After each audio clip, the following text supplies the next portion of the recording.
You are your worst enemy. You are your worst ops. Another thing that makes you your worst enemy or your worst ops is being envious of other people. See, when you are envious of others, you are spending little to no time being envious of yourself. You're never appreciative of what you have going on. You're never minding your own business. You're always admiring and glorifying and stretching your neck to be in other people's business. That's a form of self-destruction because you're neglecting yourself to play an imaginary role in the life of someone else.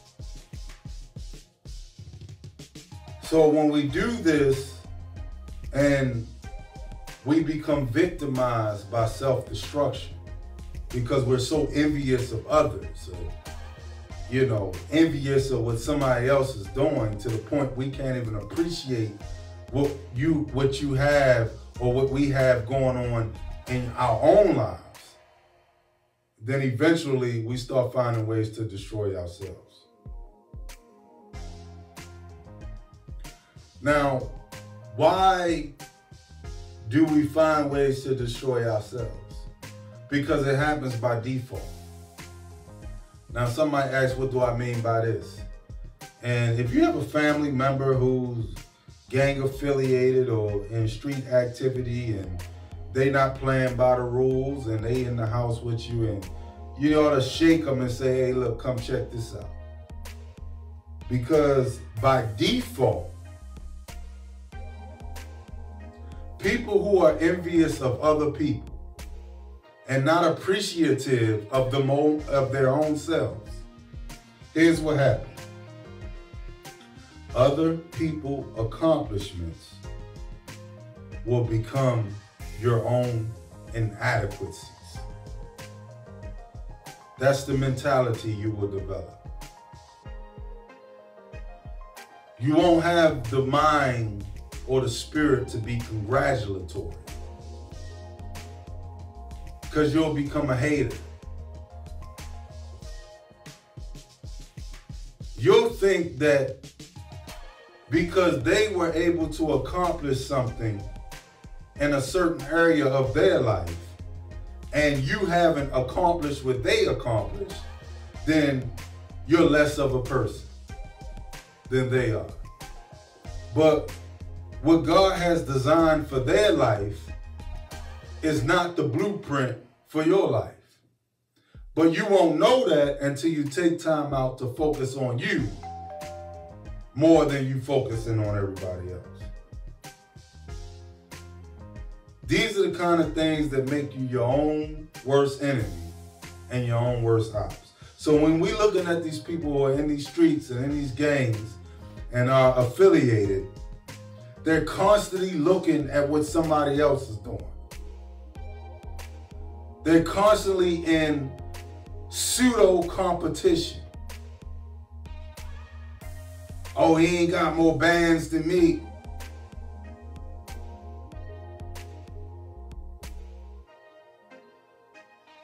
Oh, his guns ain't bigger than mine.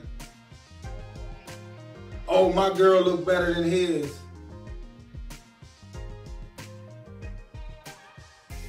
My shoes look better than yours. We ought to flip the script on that. Why can't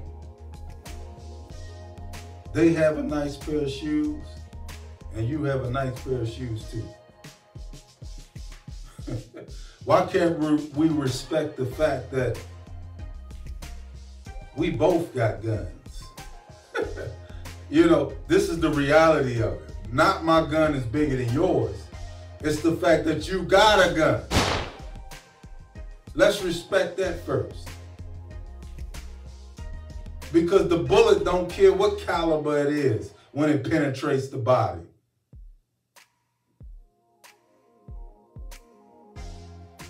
It could be a Marshberg 12 gauge or a Saturday Night Special. They both can have the same impact, which is death.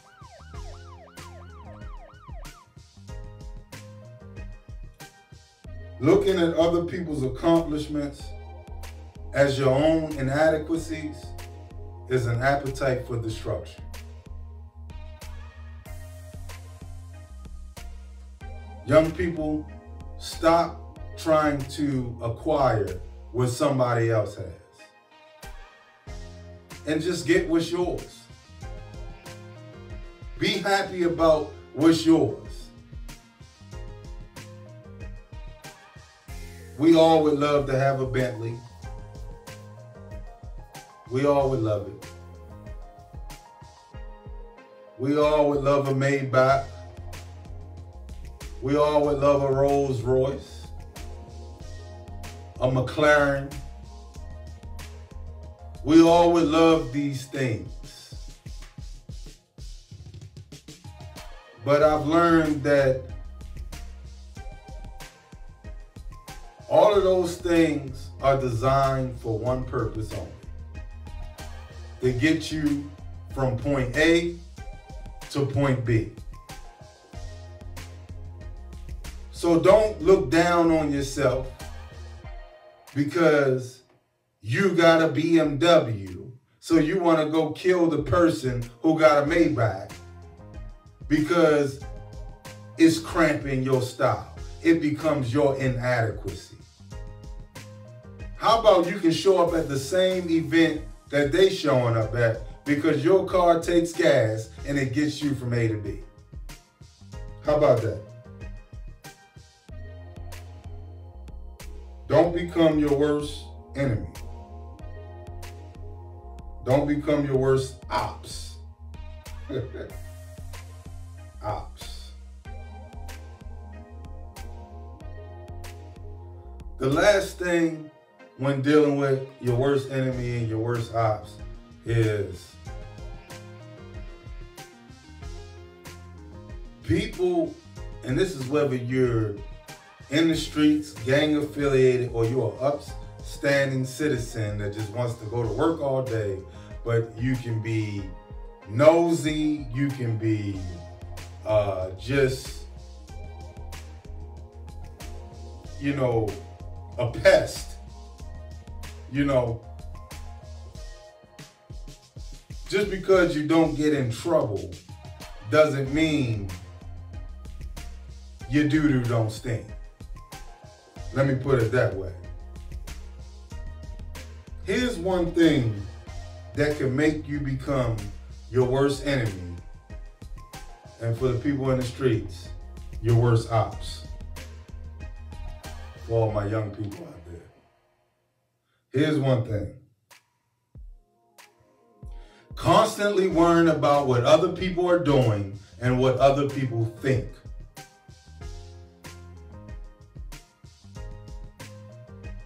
Worrying about what other people are doing and what other people think.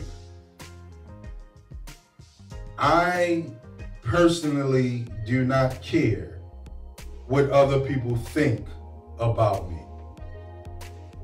I do not concern myself about what other people are doing because the things I need to do are primary objective and most important. So if I base my life and the activities of my life around what other people are doing, then I might as well just have them tell me what to do.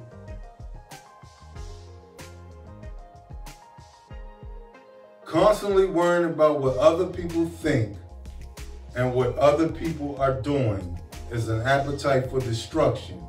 It will make you your worst enemy and your worst ops.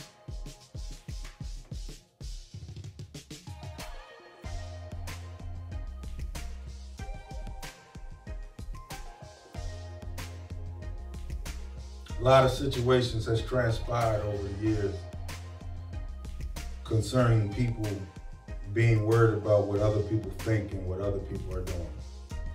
A lot of people have lost their lives worrying about what other people think and what other people are doing. Some people have left the privacy of their own home in a relaxed, chilled situation because their mind would not allow them to be at rest, because they were constantly thinking about what other people were thinking and what other people were doing.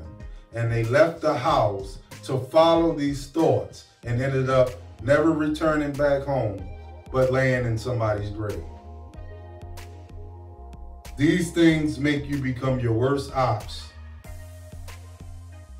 Your worst ops. Your worst ops. And for my more mature people, your worst enemy. This is the cost of blood being spilled. The cost of blood being spilled. How cheap are you young people selling yourselves today? I need you to wake up. I need you to spread this podcast and get this message out there to as many young people as possible. How cheap are you selling yourself? And when you reach the age of adolescence, did you just look in the mirror one day and say, I'm gonna try my best to die before 25?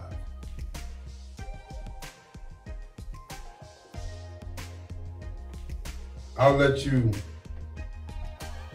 decide. I'll let you answer for yourself. The cost of blood spilled. Now, I have to give you some scripture because it becomes like the Band-Aid across the wound. And I know I just cut you open. So, let me direct your attention to the book of Genesis in the Bible. For those who find Bible as a foreign entity, I encourage you to get one. Preferably the King James. But if you want to read from another translations, be my guest.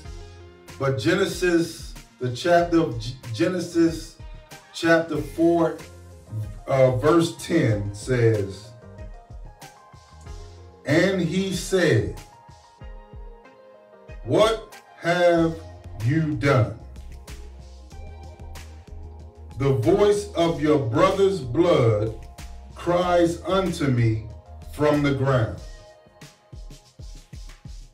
I'll read that again. And he said, what have you done? This is God talking. And if you have a God conscience, this is your own conscience talking to you after you done killed somebody for no reason because you represented a street. You represented a color.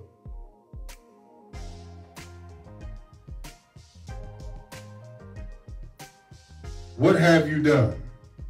When you look yourself in the mirror, you ask yourself, what have you done? The voice of your brother, are you your brother's keeper? The voice of your brother, that Aboriginal indigenous person, that brother from another mother, that next of kin, what have you done? The voice of your brother's blood cry unto me from the ground. You know, sometimes you walk down the street and you still see blood stains from where people were slain. And every time a family member walks past that spot, they look down and they just get angrier and angrier. And every time you go past that place, the one who committed the crime, You find ways to avoid that spot because your conscience talked to you. I spilled that blood. I wonder if that's going to catch up to me. But we'll get into that in a second. Genesis 4:10, my young people. And he said, what have you done? The voice of your brother cries unto me from the ground. I'm telling you, people,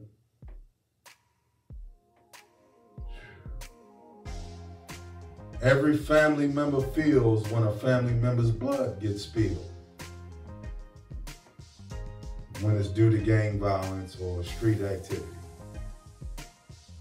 You can feel it when the blood gets spilled. But let me direct your attention to the book of Matthew.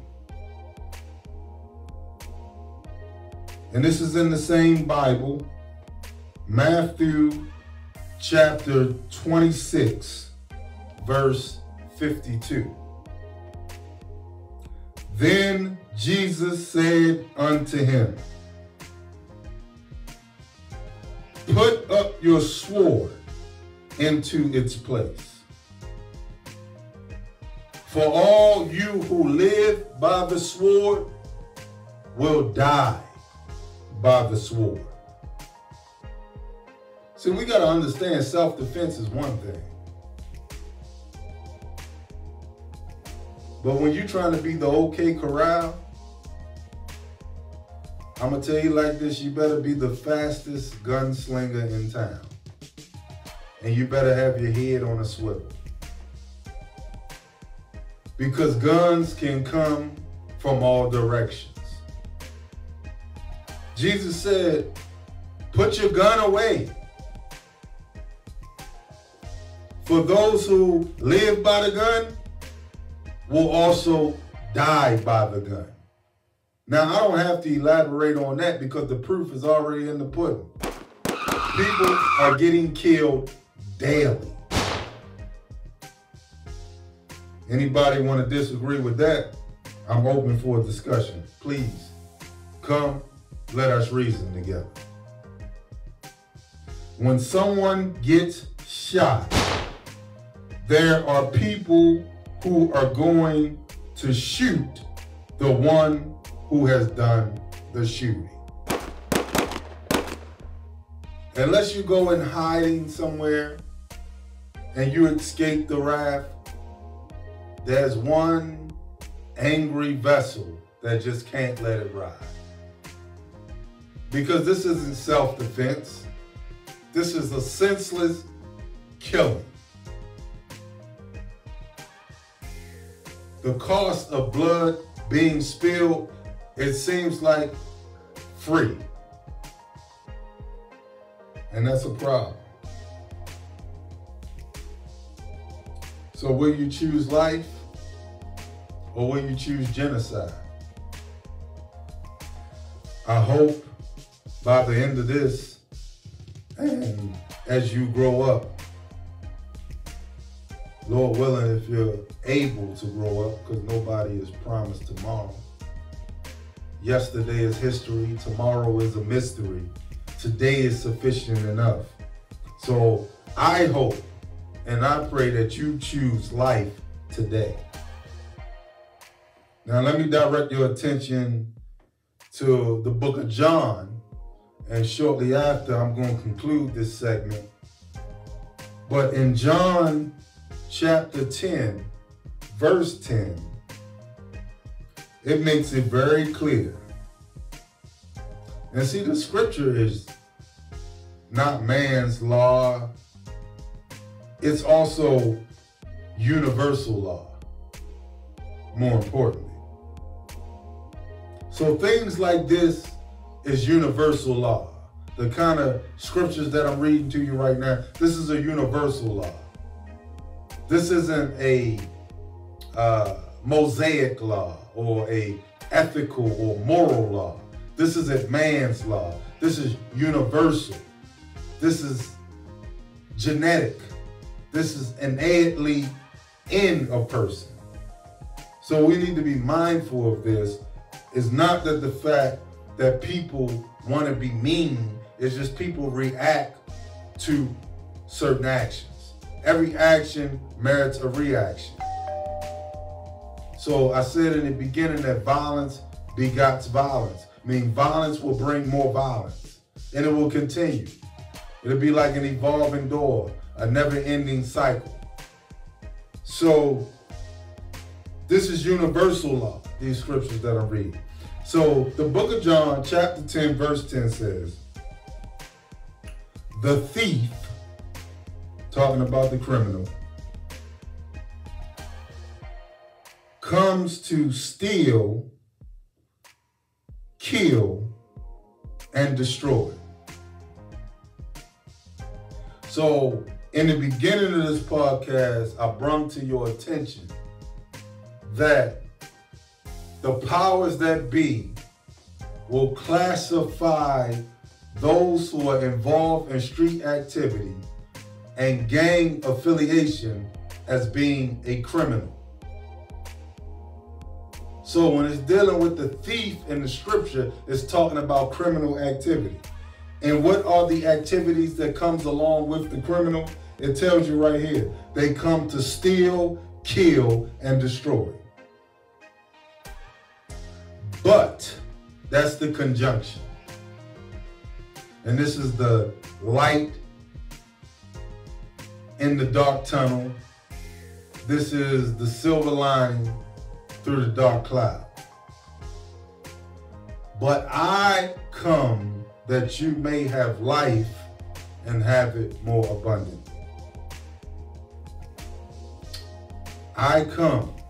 Wisdom comes. Knowledge comes. Understanding comes. Correction comes. So that you may have life and have it more abundantly.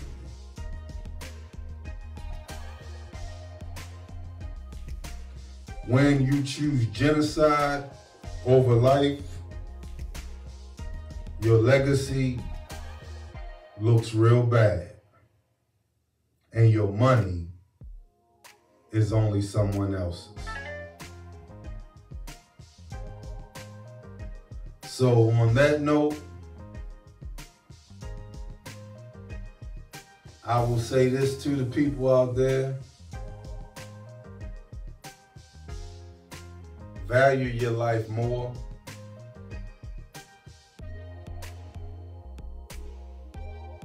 And do your best not to continue all the bloodshed that has been happening in our societies. It's time to unite. It's time to come together. It's time to put the P in power. And it's time to overcome. It's time to win. Every reward. And I don't know if you just picked that up, but that spells out power. And I hope you received that.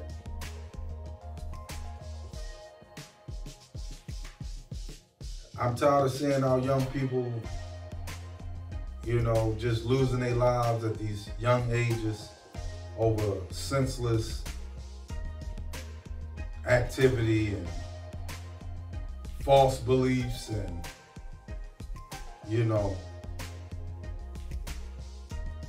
people are looking up to you. People are counting on you. You shouldn't be sitting somewhere and finding yourself dead because of what you did the night before. Like I say, self-defense is a whole nother topic. But when you're trying to be the villain, you got to be mindful that there are more than one villain out there. That's all I got for you today. So, peace.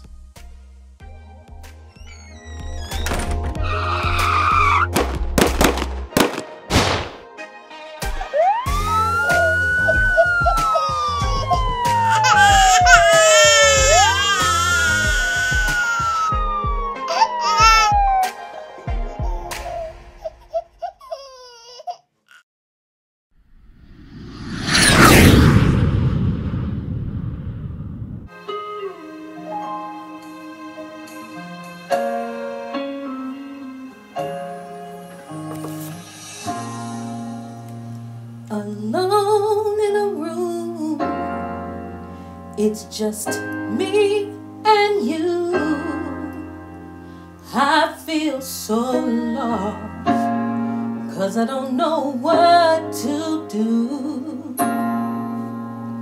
Now what if I choose the wrong thing to do? I'm so afraid of disappointing you.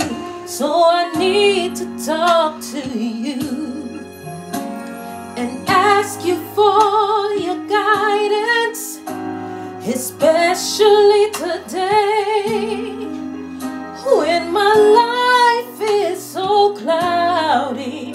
Guide me until I'm sure I open up my heart. Ooh, yes.